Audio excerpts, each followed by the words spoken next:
Mire, Semana Santa para muchos es sinónimo de descanso, ¿cierto? De vacación, de viaje, de celebración, de recreación, de fiesta, pero que no se nos olvide el sentido original de unas fechas que tienen, con diferencia de pocos días, probablemente uno de los momentos más terribles de la vida de Jesús, por ende de la Iglesia Católica, y luego uno de los más alegres, la buena nueva de la resurrección de Cristo.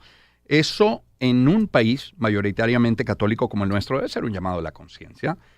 Y la pregunta que nos hemos venido haciendo durante esta semana, ¿se puede conciliar la Semana Santa con lo que tradicionalmente hemos hecho nosotros con esos días libres? Es decir, ¿caben en la misma frase oración jóvenes, Semana Santa, iglesia, descanso, celebración y fiesta? Por ahí va nuestro programa el día de hoy. Improvisando. Disfrute, conocimiento y cultura. Con Román Yosinski. Y dando la bienvenida a esta hora, 8:11 minutos de la mañana, a varios invitados en nuestro estudio. Comienzo por la hermana Mariani Ortiz, religiosa de la Congregación Esclavas de Cristo Rey. Hermana, ¿cómo está? ¿Cómo le va? Buen día. Hola, buenos días. Muy bien, gracias a Dios. Gracias por atender nuestra invitación. El padre Joan Guerrero, sacerdote de la parroquia San Pablo Apóstol. ¿Cómo está, padre? ¿Cómo le va? Hola, hola, Román. Un gusto saludarse. Nelson Molina, padre Nelson Molina, sacerdote de la parroquia El Buen Pastor. Padre, bienvenido. Gracias, Román. Y tenemos al padre Juan Andrés Quintero, sacerdote jesuita, director de la Pastoral Juvenil y Vocacional de los Jesuitas. Padre, bienvenido. Buenos días, muchísimas gracias, Román. Acompañados todos de Juan Villarreal, es guitarrista de la parroquia San Pablo Apóstol. ¿Cómo está, Juan? ¿Cómo te va? Buenos días, muy bien, gracias a Dios. Bueno, primero, gracias a todos por acompañarnos esta mañana. Vamos a ver qué resulta de esto. Yo puedo imaginarlo, creo que podría darlo por sentado, estoy casi que seguro, pero ¿qué van a hacer ustedes en Semana Santa? ¿Quién comienza? Trabajar. Mucho, ¿no? Desde ya trabajamos. Claro, para la preparación. ¿Cuándo comienza la preparación de la Semana Santa, de la Semana Mayor? Un mes antes, por lo menos. Un mes antes, por lo menos. O el año anterior. O el año anterior. Además incluso. tenemos la Cuaresma, que ya de por sí es una preparación para esos días de Semana Santa. Claro, ¿por qué dice, padre, hasta un año antes? Bueno, cada una de las actividades que se van programando generalmente vienen con con antelación, cada una de las cosas, y se busca que todo esté debidamente planificado, porque, bueno, primero es bastante el número de feligreses que se abocan en esta fecha. Muchos de los que no van a misa normalmente en Semana Santa están allí participando de cada una de estas actividades. Porque entienden la importancia de una fecha como esta, ¿no? Así es. A ver, la pregunta que me he hecho yo durante toda la semana, y la pongo ya de una vez sobre la mesa y me gustaría escucharlos a todos, pero ¿se puede conciliar descanso, celebración, viaje, en fin, disfrute, fiesta, ¿por qué no?, con el sentido de la Semana Mayor, con juicio, pasión y muerte de Jesucristo? ¿Pueden conciliarse ambas cosas? ¿Cómo lo ven? Ustedes que tienen contacto directo, son ustedes jóvenes, pero tienen contacto con jóvenes permanentemente. ¿Qué dicen? A ver. Largo silencio. Yo creo que en cierta forma, respetando cada uno de los días que corresponde con mayor restricción o mayor necesidad de espiritualidad, de profundizar, porque los días previos quizás nosotros estamos abocados a todo lo que es la preparación. Luego hay un día de celebración, de gloria, de gozo. Obviamente el Sábado Santo es para que nosotros celebremos, porque así es como vive la iglesia, una constante celebración. Nosotros vivimos constantemente un domingo de resurrección en la iglesia, porque celebramos es la resurrección de nuestro Señor Jesucristo, sabiendo que lo más importante, bueno, es todo ese acontecimiento de la pasión, muerte, pero no nos quedamos allí, sino que resucitamos, y hacia eso es lo que nosotros nos proyectamos, hacia la resurrección. Así que si hay celebración, totalmente hay celebración. Por eso decía yo que con diferencia de 3 días pasamos de uno de los momentos más duros de la Iglesia Católica a probablemente uno de los más felices, ¿no? Así es. Creo que también en todas las parroquias se hace un esfuerzo para que los jóvenes tengan esta oportunidad, ¿no? Es como ese momento que Jesús dice, vengan y verán. En muchas parroquias se hace lo que llamamos Pascuas Juveniles, ¿no? Que es un momento donde se le dedica a los jóvenes. Incluso el padre Juan nos decía que va a ser algo así en Trujillo. Y también en las parroquias, ¿no? De misión, también un poco de deporte, que siempre a los jóvenes les gusta muchísimo, y hay que caminar con ellos en ese sentido, ¿no? Sin perder la profundidad, lo sagrado de esos días, pero también hay que compartir con los jóvenes en las cosas que a ellos les gustan. Claro. Padre Juan, ¿cómo se concilian estas dos visiones? Yo creería que existe cierta conciliación. Evidentemente no todos participan de la misma manera, de la misma forma.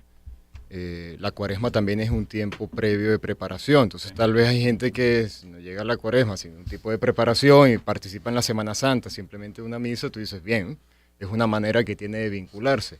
Otras personas viven la cuaresma con más profundidad, participan del jueves, Viernes Santo, de la Pasión, la muerte, el domingo en la resurrección, participan litúrgicamente de lo que la iglesia invita. Tal vez lunes, martes, miércoles están en otra cosa. Digo, son distintos modos de comprometerse. Sí. En mi experiencia en trabajo con los jóvenes, tengo como el agrado de compartir con muchos de ellos durante toda la Semana Santa. Es decir, comenzamos el Domingo de Ramos con distintas experiencias misioneras, o en este caso en concreto con una que tenemos en Trujillo, y son grupos de jóvenes que se comprometen pues a vivir una Semana Santa, digamos que distinta, diferente, y que eso abre ventanas, abre puertas, como que les abre las perspectivas de decir, oye, es posible como vivir mi vida de fe desde otra dimensión, de otra manera, con otra profundidad, y eso creo que ayuda mucho en el discernimiento y en la experiencia de fe de muchos de los jóvenes. Por eso digo, hay como una diversidad, evidentemente, de situaciones, de contextos y de personas.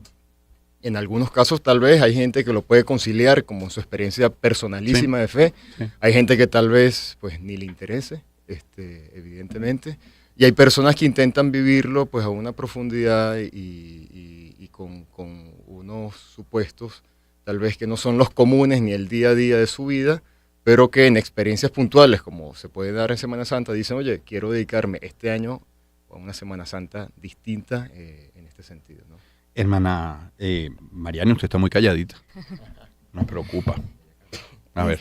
Bueno, yo creo que principalmente la Semana Santa, pues es verdad que es un tiempo que se presta como para muchas cosas, pero hablando más del tema de los jóvenes, considero que en medio de tantas actividades que se proponen, tanto a nivel de la iglesia como fuera de la iglesia, creo que el joven está buscando ese como el sentido pues de sus días, de su tiempo. Y la Semana Santa, pues en la iglesia lo que de alguna manera también ofrecemos eso, darle como el sentido, no solamente son actividades por actividades, que si procesiones, que si oraciones o la Eucaristía, sino es el sentido que se le va dando a cada uno de los ritos, digámoslo así. Y creo que eso es lo que de alguna manera va calando en la vida pues de las personas que participan de ellos y de alguna manera pues eso les ayuda a profundizar en su ser, a buscar y a lo mejor confirmar también por dónde Dios va llamando, qué es lo que Dios quiere de cada uno de nosotros, y no se queda solamente en una experiencia de una semana donde quizás dejamos de hacer cosas o participamos de actividades en ambos lugares, porque a veces vamos un ratico a la iglesia y después participamos, no sé, vamos a la playa, hacen otras actividades, pero creo que lo fundamental es el sentido que se le da a cada una de las actividades que realizamos en esa semana. Claro, estoy de acuerdo. Vinieron a cantar, ¿no? Porque guitarra tenemos. Según. Okay. Ya vamos. Yo pensé traerme en mi colegio, el Colegio San Ignacio, tiene un cancionero. De hecho, tiene varios cancioneros, pero lo fui a buscar y no lo tenía en la biblioteca. Lo tengo, pero yo ya vi unas letras por ahí y más de una canción de estas me sé. Y cantaremos algo también nuevo, más reciente. No sé, ustedes dirán qué. Creo que sí. Para Guayana, lo que ustedes quieran. Yo no sé lo que van a cantar. Pero hablaba la hermana de llamado. Y a mí me interesa mucho, son las 8:19 de la mañana, escuchar de cada uno de ustedes cómo recibieron eso que se llama el llamado, cuándo decidieron dedicarse a la vida religiosa y cómo fue interpretado por la familia. No sé quién quiere tomar la palabra. Comencemos al revés, hermana, por usted. Bueno, principalmente creo que fue como una invitación que sentí pues de Dios en el corazón a buscar como la alegría profunda. Creo que principalmente en la oración y en el servicio. Uh-huh. Porque, bueno, mi vida ordinaria, pues, considero que tenía, digamos, una vida arreglada, como decimos nosotros, organizada, tenía muchos planes, pero cuando Dios toca el corazón, cuando uno pues también le da la oportunidad o se hace la pregunta, porque creo que por allí va la cosa, cuando yo decidí como hacerme la pregunta de que, bueno, ¿qué será lo que voy a hacer o lo que Dios quiere de mi vida? Porque yo tengo muchos planes, pero ¿qué será lo que tiene Dios planificado para Hasta ese mí? momento usted era una católica practicante, ¿sí? Sí, digamos que sí iba a misa los domingos, Ajá. no estaba muy comprometida en la iglesia, no Ok. tenía un servicio como activo dentro de la iglesia, pero en mi familia pues siempre hemos sido católicos Ok. y bueno, eso de ir a misa los domingos era así como algo sagrado Claro. para mí. Ya. Pero era solo esa como la actividad que hacía. Pero cuando decidí como darle ese espacio a Dios, más de yo querer a lo mejor tener la iniciativa de decir, bueno, yo quiero hacer esto, yo quiero hacer lo otro, cuando me hice la pregunta, o sea, ¿qué quiere Dios que yo haga? Entonces siento como que todo se me derrumbó ahí, entonces digo, bueno, o le hago caso o ya hago caso omiso y sigo con mis planes, pero es inevitable, o sea, yo creo que cuando uno le da ese espacio a Dios y se hace la pregunta, es inevitable no comprometerte, no dar pasos firmes pues para caminar y buscar ese sentido real de la vida y la profundidad que, sobre todo que siento que es la alegría del servicio y de ser instrumento de Dios en la vida de tanta gente. Ahora, hermana, eso viene con votos de obediencia, de pobreza, de castidad, que parece todo lo contrario a lo que la inmensa mayoría busca. Sí, creo que la vivencia pues también de los votos es esa confirmación pues que Dios te va dando de que, o sea, como que nuestra vida es para Él, o sea, no me pertenece solo a mí, mi vida, y ya yo decido qué hago, sino que lleva consigo pues esa manifestación del amor que he experimentado de Dios, porque vivir los votos para mí es responder, cualquiera de los tres, son sinónimo de amor. O sea, el amor que yo he experimentado de Dios es el que quiero vivir y la respuesta que quiero dar es desde el amor. Entonces, para mí, bueno, los tres votos significarían eso, como la vivencia real y la entrega desde el amor que he experimentado. Padre Juan Andrés, en su caso, y además particularmente dentro de la doctrina jesuita.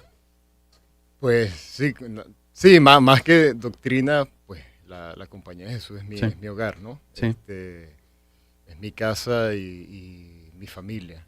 Para mí la vocación ha sido un regalo y un regalo totalmente inesperado. ¿En qué se traduce esto de en todo amar y servir o a la mayor gloria de Dios?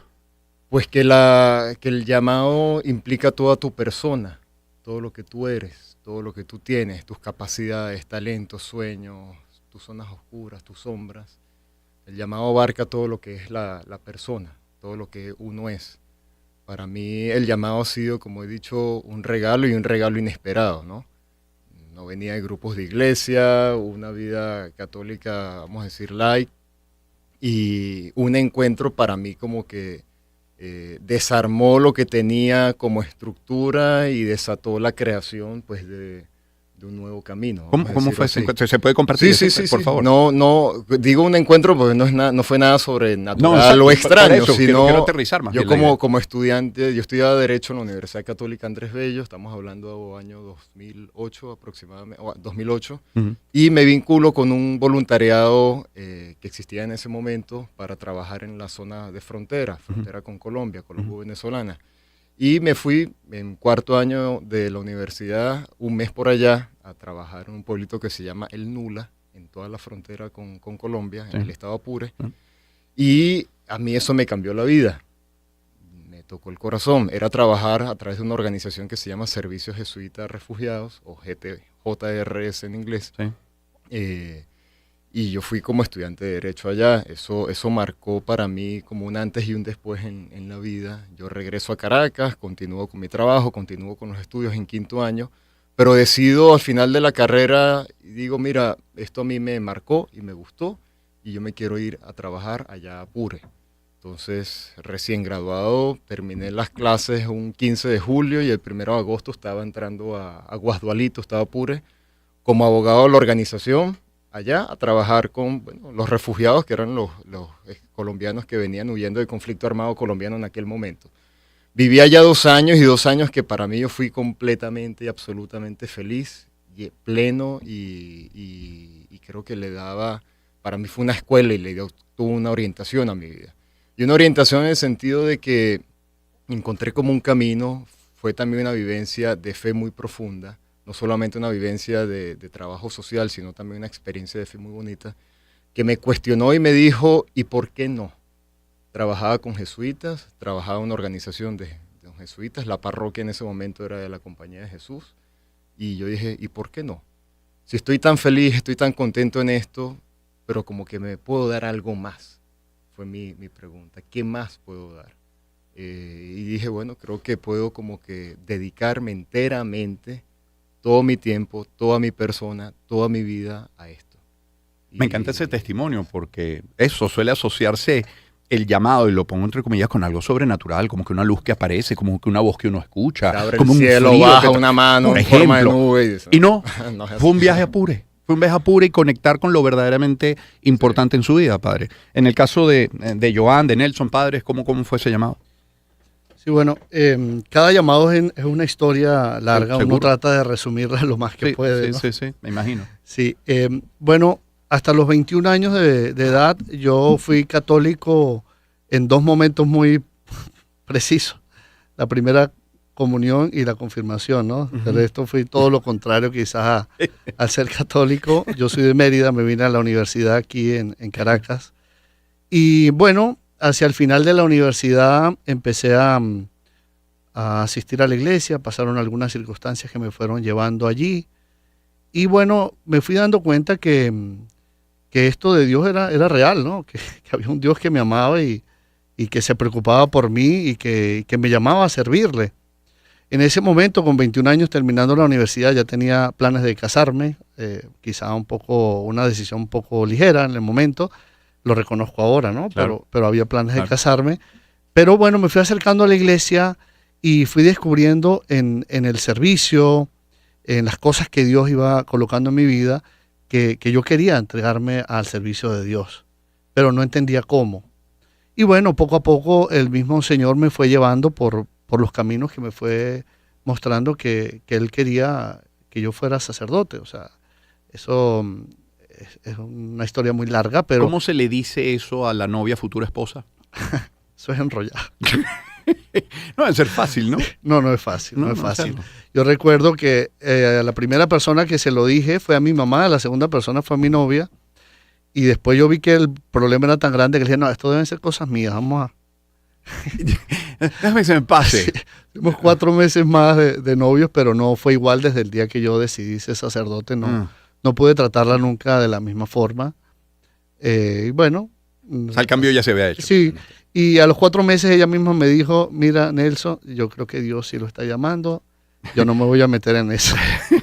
Yo no voy a ligar la llamada. No la voy a interrumpir. Joan. Bueno, como dicen los padres, a veces sintetizar este momento no es tan Cuesta, fácil. claro. Un Sin proceso. embargo, lo mío fue muy trascendental. A mí sí me apareció un ángel. Mentira. Yo creo que Hubo un silencio y tú... Ajá. sonaron los grillos. No, yo creo que... Padre, no mienta. Tiene cada uno su particularidad. Nosotros tenemos un regalo en el Táchira. Yo soy del Táchira, gracias. Se nota. Cuando yo era un niño, apenas estudiando 6º grado, a mí se me invita al seminario menor, es como el bachillerato. Ok. Yo entré al seminario desde el bachillerato, Ya. tenía solamente 12 años. ¿Pero por qué me voy al seminario? Porque, bueno, soy de un pueblo bastante frío, un pueblo de montaña, y cuando allí presentan qué es el seminario, hablan de todo, que es un semillero, que tantas cosas bonitas, era muy atractiva la cosa, nunca sentí que fuera para mí. Nunca pensé que existía un lugar para formarse sacerdotes. No sé dónde salían, pero nunca lo pensé, nunca me lo pregunté. Y pues cuando este seminarista comienza a hablar del seminario, a mí me llamó la atención, fue algo particular, uno de los 4 elementos de los que se habla en la filosofía. Ujú. Y uno de esos elementos fue el agua. Cuando el seminarista mostró todas las fotos, yo me fui al seminario por la piscina. Por la piscina. Entonces, siendo un niño, me voy al seminario. Lo más lamentable es que tenía como 6 meses y se dañó la piscina del seminario. Yo allí, obviamente, pues como le decía... Ya ahí la primera iba- crisis de fe. Interno. Ahí vino mi primera crisis vocacional. o de respuesta. Ajá. Bueno, yo creo que todo se fue transformando. A mí siempre me ha llamado la atención la música, pude consolidar un poco el tema de la música ahí en el seminario, el deporte. Tenemos instalaciones bellísimas, me sentía muy bien. Luego llegó el momento de tomar la decisión. Sentía que estaba muy acomodado y me sentía bien porque vivía en una suite, en una mansión. Y estaba con mis amigos y todo era genial.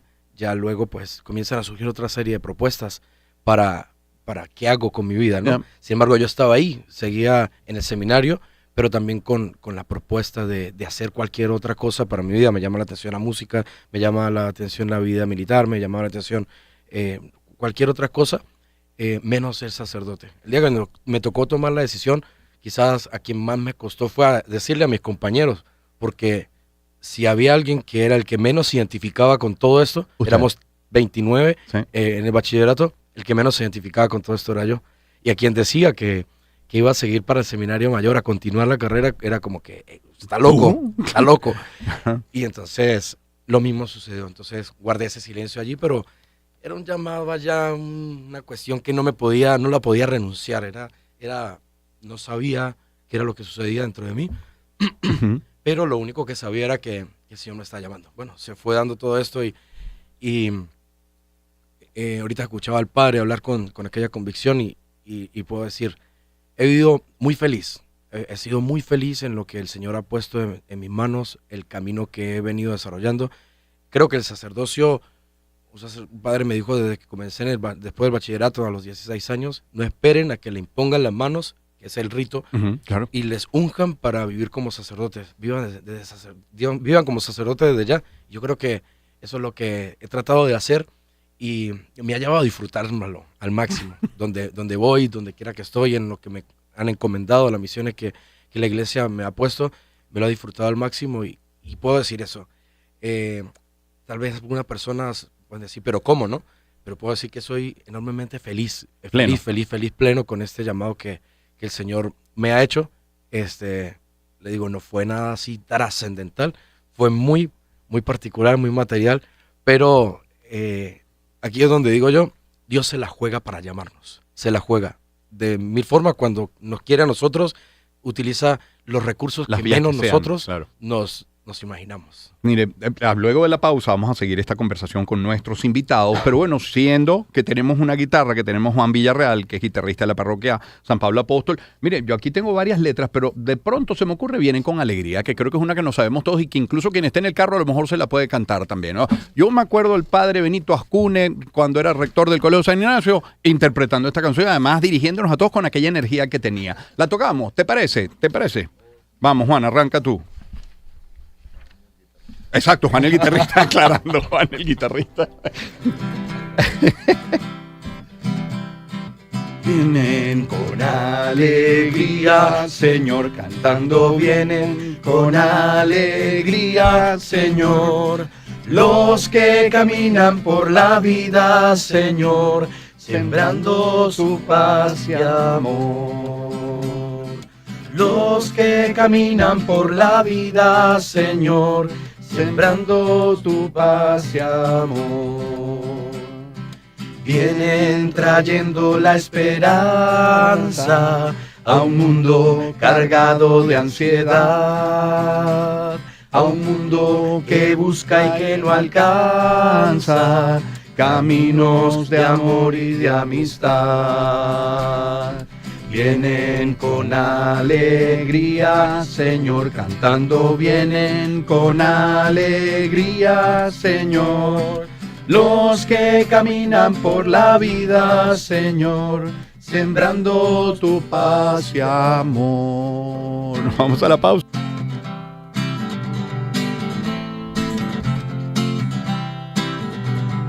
Ella durmió al calor de las masas y yo desperté queriendo soñarla. Algún tiempo atrás pensé en escribirle y nunca solté las trampas del amor. De aquel amor de música ligera. Nada nos libra, nada más queda. Esto sí no suena en misa. Esto sí no suena en misa, pero la cantan y se la saben, eso me encanta. Miren, tenemos nosotros en el estudio el día de hoy a la hermana Mariane Ortiz, al padre Johan Guerrero, al padre Nelson Molina, al padre Juan Andrés Quintero y también a Juan Villarreal en la guitarra, guitarrista de la parroquia San Pablo Apóstol. Fíjense, estaba leyendo ayer algunos datos y quiero saber cómo lidian, cómo interpretan, cómo digieren esto y cómo se enfrenta esto a la realidad que puedan ustedes vivir en cada uno en sus comunidades. Por ejemplo, Iglesia Católica enfrenta una profunda crisis estructural, demográfica, de credibilidad, dicen, pero por ejemplo, en España, la Iglesia perdió 8.2 millones de fieles, pasando de 83,6% a 66,9% de la población en 20 años. En Alemania, más de 522.000 católicos abandonaron la Iglesia en 2022, lo que para ellos es un récord, pero hablan también de escasez de sacerdotes. Y otra investigación, la investigación del Centro de Investigación Pew, tiene una nueva encuesta. Esto es en Estados Unidos. Solo 19% de los estadounidenses se identifican como católicos frente a 24% en 2007. Sin embargo, hay religiones que vienen en un aumento asombroso. Tiene que ver con lo demográfico en este caso, pero por ejemplo, 200% los musulmanes en aumento, aunque solo en ese territorio represente 1,2%. ¿Eso lo perciben así en sus comunidades? ¿Hay una crisis real de fe? ¿Hay menos candidatos a sacerdotes, menos seminaristas? ¿Hay menos jóvenes yendo a la iglesia hoy? ¿O no? ¿Cómo lo interpretan cada uno desde su lugar? A ver. ¿Se miran? ¿Quién toma la palabra? A ver. Bueno, yo creo que nuestra realidad es muy particular, ¿no? Cada uno tiene una comunidad, y yo allí en mi comunidad, por ejemplo, percibo que los jóvenes tienen deseos de profundidad, ¿no? Sin embargo, estamos lidiando con muchísimas cosas, el mismo tema de las nuevas tecnologías. Todo eso representa un tremendo reto para nosotros, como sacerdotes, como acompañantes del pueblo de Dios. Porque en medio de esa propuesta de Jesús, del Evangelio, de la alegría, para lo que nosotros significa la verdad, pues también todos esos jóvenes tienen que lidiar con realidades muy, muy difíciles. En nuestro país en concreto, una realidad bien tremenda es que muchos de esos jóvenes fueron en algún momento niños que sus padres tuvieron que salir del país y se crecieron con la abuela, con la tía. Y eso te representa también otro reto más, porque son jóvenes que de alguna manera les ha faltado algo muy importante. Y como decimos nosotros, ¿no? La gracia supone la naturaleza, ¿okay? Uno para poder construir la obra de Dios también tiene que darse tiene que estar la estructura, digamos, en el ser para que se puedan compaginar bien esas dos cosas, ¿no? Y creo que, bueno, es un reto. No estoy condenando a esas personas a que no puedan tener fe ni siquiera nada, sino es un reto sobre todo para nosotros. ¿Cómo hacer para acercarnos a esas realidades sin miedo? ¿Cómo hacer para poder mostrarles en medio de tantas dificultades que hay un Dios que los ama, que está por ellos, que además los puede sanar, que tienen un lugar en la iglesia? En el contacto con los jóvenes, ¿qué necesidades interpretan ustedes que tienen? Es decir, cuando se acerca, ¿qué estás buscando? Porque uno tiene la sensación de que el joven hoy lo que busca es sentirse bien, independientemente de la vía para lograrlo. Pero ¿qué hay de la verdad? Esa de la que usted habla. ¿Qué necesita el joven hoy en nuestro país? Sí, en mi experiencia, para mí los jóvenes están buscando pues sentido, y algo de eso yo creo que muchos, al menos uno vivió también. Llega un momento donde uno se hace preguntas por el sentido de tu vida, quién eres, qué vas a hacer, y eso se puede agudizar o complejizar de acuerdo a los contextos en los que uno viva, ¿no? Evidentemente uno se encuentra con jóvenes en el país que no han vivido situaciones sencillas, fáciles. De allí que la respuesta a la pregunta, que se hace la pregunta, la respuesta a la pregunta se complejiza por las opciones y posibilidades que tiene. Tal vez para muchos el migrar ha sido en algún momento una opción y eso quiebra pues todos tus proyectos de vida. O el querer iniciar una carrera pero no consigues iniciar esa carrera, eso quiebra pues tus proyectos de vida. No obstante, se da también la atención de jóvenes de fe que intentan darle hondura a ese sentido y responder desde su propia experiencia de fe. En las distintas como experiencias, oportunidades que uno tengo de compartir con jóvenes, pues uno ve eso, la necesidad de querer responder desde los datos que su experiencia de fe le va dando, ¿no? E intentan hacerlo desde las pocas posibilidades, pocas o muchas que tengan, desde los medios que dispongan. Y eso yo creo que sí también pues, es una realidad pues, muy presente y muy patente. De nuevo, los jóvenes buscan un sentido, buscan profundidad. Nosotros tuvimos la experiencia de plantear para carnavales unos ejercicios espirituales de San Ignacio para jóvenes. Lo hicimos entre las hermanas de Cristo Rey y nosotros los jesuitas.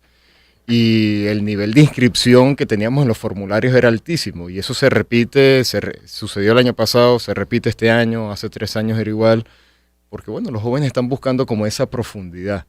Evidentemente, cuando uno habla de jóvenes y que buscan esa profundidad, tal vez hay unos que ni les interese. Y cuando salieron de esa actividad y encontraron entre los titulares lo que había ocurrido, por ejemplo, en Los Juanes, en Morrocoy, ¿cómo recibir aquello? ¿no? Pues sí, claro, es como el contraste. Exacto, es un contraste, pues son contrastes y son tensiones que se van dando. Ahora, ¿cómo uno responde? Sí, yo participo de ejercicios, me hace ser mejor que la otra persona que está en Los Juanes. Pues no creo que sería justo. No es prudente juzgarlo. Todo el que estuvo allí en Los Juanes en esa lancha, no es prudente juzgarlo en esos términos. ¿no? Así es. No es prudente juzgarlo en esos términos. Claro, se dan como parte de las realidades que tenemos en este mundo con las que tenemos que dialogar y un punto para uno como religioso, en este caso uno como sacerdote, la vida religiosa femenina también, los seminaristas, estudiantes, es como uno como religioso, con esta identidad de religioso que se está formando o ya se ha ordenado y sigue en proceso de formación, es como uno puede potabilizar y pedagógicamente comunicar la experiencia que vamos teniendo. Yo creo que por allí se nos va parte del tiempo, en cómo podemos hacer para comunicar la experiencia de Dios que queremos compartir con los demás, de manera que nuestra vida se convierta, que nosotros seamos como religiosos, más que un ejemplo a seguir, seamos un testimonio creíble para poder acompañar además a las demás personas en esa experiencia de fe y en esa experiencia de Dios a la cual pues, estamos invitando a la gente a vivir. Padre Juan Andrés quiere mandarle un saludo a sus tías, a Inés y a Valentina Quintero. Pues siempre, sí. Un saludo pues, a ellas dos y a toda la familia, que, como decimos, Fuerza Quintero. Toda una fuerza a la familia Quintero. Padre Joan Guerrero, ¿cómo manejar la responsabilidad de ser guía, de ser referencia, de ser faro, siendo usted tan joven, a fieles niños o personas adultos mayores? Bueno, partiendo de esta realidad que... ¿Qué edad tiene usted? ¿Le puedo preguntar? Yo antier cumplí 37. 37. Padre... Todavía quedó torta. 36. Juan Andrés. 39. Madre. 32. 32. Ok, vuelvo con el padre Joan. Bueno, partiendo de esta misma realidad, ahora que Román decía acerca de lo que se está viendo actualmente como iglesia, a mí me llama enormemente la atención también esta pregunta, porque me la he hecho y constantemente ando así como indagando y viendo sobre este tema porque me llama muchísimo la atención. Parto de aquella invitación que nos hizo el Papa Benedicto XVI, o más que invitación fue una reflexión que él hizo de llegar el momento en que los cristianos lleguemos a ser pocos, probablemente, pero que los que estemos verdaderamente tengamos cierta radicalidad o tengamos radicalidad en el amor al seguimiento de Dios. A mí a veces no me alargan los números, no me alarman los números, no me alarman las estadísticas. Sin embargo, son cuestiones para uno revisarse, ¿no? Obviamente tampoco podemos decir no nos debe interesar. Y que, insisto, tiene que ver con lo demográfico. Sí, muy valioso, o sea, sí. Por la tasa de natalidad y detalles en los que no vamos a entrar. Pero me llama muchísimo la atención ver que esta iglesia comenzó solamente con 12 y mire dónde vamos. He visto un resurgir en los jóvenes y aquí respondo a esa pregunta que usted me hacía. El compromiso nuestro se hace muchísimo más potente, más fuerte, es más exigente, porque quienes están llegando a la iglesia, los jóvenes que se nos están involucrando, vienen con un deseo superior, vienen con una convicción y una radicalidad en ese seguimiento, en esa decisión que han tomado. No precisamente quieren ser sacerdotes o quieren ser religiosas, sencillamente quieren ser discípulos del Señor. Yo a veces le pregunto a la gente, ¿no? No sé si es mi algoritmo. Y a veces yo digo, debe ser porque yo soy sacerdote y ando en la misma cuestión. Yo comienzo a pasar mi reel, mis TikTok, y todo me lo encuentro o de fútbol o de ¿cómo se llama? De la iglesia, jóvenes predicando, o cualquier cuestión así, deportes. Y en eso yo creo que son la gran mayoría de las publicaciones que me aparecen allí. Yo decía, ¿será porque, bueno, yo soy sacerdote y me parece esto? Y le pregunto a veces a la gente que sé que no está tan vinculada a la iglesia, ¿cómo ha visto usted el tema de la evangelización en las redes sociales? Y dice, padre, eso me veo bombardeado por todos lados. Y yo creo que ahorita hay crítica, ¿no? Dice que pareciera que fuera una moda, ¿no? Y realmente no es una moda. Yo siento que la gente, aun cuando los números nos tiendan a alarmar, los jóvenes sobre todo, y hay un alto porcentaje de jóvenes o de adolescentes o jóvenes menores de 24 años que son los que más están frecuentando la participación dentro de la iglesia. Y eso no solamente aquí en Venezuela. Y otra parte, pues los adultos mayores a 50 años son el alto porcentaje. Pero saber que tenemos una gran semilla de jóvenes, yo creo que muchos de estos chamos están viendo el vacío que hay en tantas cosas, en los juegos video que nos han vaciado, durante todas estos últimos años. Nos han vaciado de nada, sí, nos han llenado de nada, mejor dicho. Y han querido buscar algo que verdaderamente les transforme. Y cuando se han tropezado y se han encontrado con Dios, yo creo que ahí es donde viene esa transformación y ese deseo de contar. Entonces me enamoré del Señor, lo conocí y esto se lo tengo que contar a todos. Y uno lo ve. Cuando yo llegué aquí a Caracas hace 1 año y medio, yo venía con cierto temor, porque usted dice algo allá en el Táchira, como sacerdote, y todo el mundo se aboca, y una convocatoria son 1,000, 2,000, 3,000 jóvenes, y casi que toda la diócesis se mueve en torno a lo que se proponga en la iglesia. No hay otras propuestas, quizás, sino lo que la iglesia proponga, ahí estamos todos. Aquí es distinto, aquí hay de todo, para todo, y todas las propuestas había por haber, y todos los auditorios. Sedúceme, convénceme, claro. Hay muchas propuestas, claro. Entonces el target es muchísimo más alto para usted atraer, pero cuando uno se da cuenta que basta sencillamente hablarle a los jóvenes desde el corazón y estar con ellos y escucharlos y hacer una canción y ya, yo creo que es la mejor manera para nosotros en este momento estar allí. Y luego la necesidad de acompañarlos, no desde un mecanismo teórico, sino desde la experiencia. Involucrarnos, meternos si tenemos que tirarnos al piso con ellos, nos tiramos al piso. Si tenemos que jugar fútbol, lo hacemos. Si tenemos que jugar, jugamos. Si tenemos que formarlos también y sentarnos como maestros a enseñar también. Partiendo de esa reflexión, Padre Joan, y aunque toque sacrificar el tema de cierre del programa el día de hoy, yo quiero dejar una última reflexión sobre la mesa y a ver quién de ustedes quiere tomar la palabra. Pero partiendo de su reflexión, Padre Joan, vivimos en un mundo cargado de conflictos, de guerras, de contrastes, de contradicciones en algunos casos, de ausencias, de vacíos, nos llenan de nada, de vacíos. De esos problemas que hoy tiene el mundo, ¿cuántos tendrían respuesta en la fe? Todos. ¿Cómo? Todos, porque... ¿Cómo Dios... a través de la fe puedo resolver esos conflictos? Bueno, yo creo que Jesucristo vino para enseñarnos cómo vivir, cómo amar, cómo servir.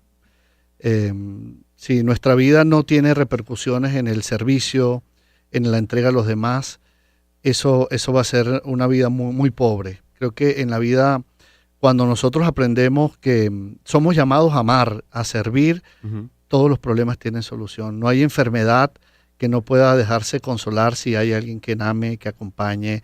No hay realidad cualquiera que sea que no sea tocada por el amor de Dios. Hay en la iglesia de la pastora, recuerdo, ¿no? Ese lema a mí me encanta. Dice, no hay un pecador tan malo o algo así, ¿no? Que no puede entrar, y no hay uno tan bueno que no necesite entrar, ¿no? Allí en la casa de Dios, en el corazón de Dios, entramos todos. pero bueno, es un camino que lo puedo decir muy rápido y fácil quizá, es complejo, pero ahí está el Señor. Si no, veamos la vida de los apóstoles. No se formaron en las mejores escuelas de su tiempo, eran personas sencillas, humildes, otros un poco testarudos, ¿verdad? Y ahí están, fundaron lo que nosotros conocemos como Iglesia Católica, y luego, Román, la experiencia de sentirse amado por Dios es una experiencia transformadora. Cuando uno se da cuenta el gran amor que Dios tiene por uno y que es un amor personal, mira, no hay dificultad que no se pueda solventar. Si alguien cree no haber encontrado ese amor, ¿qué decirle? Pues que existe siempre la posibilidad y las puertas están abiertas a eso. O independientemente de mis actos, mis actitudes, mis gestos, Dios no cierra la puerta a nadie. Tal vez yo no lo pueda sentir en algún momento, pero puedo reconocerlo de pensamiento y pedirlo pues como don y como gracia para poder experimentar ese perdón y ese amor. La experiencia de fe nos abre a la vida, la experiencia de fe nos abre al mundo, la experiencia de fe nos compromete a cosas concretas en nuestra vida. La experiencia de fe es una experiencia de amor que implica opciones claras por defender y abrazar la vida, por estar allí en esas situaciones complejas, tensas y difíciles, donde podamos dar pues una respuesta particular, distinta, que abra oportunidades. La experiencia de Dios es la experiencia de un Dios que es más.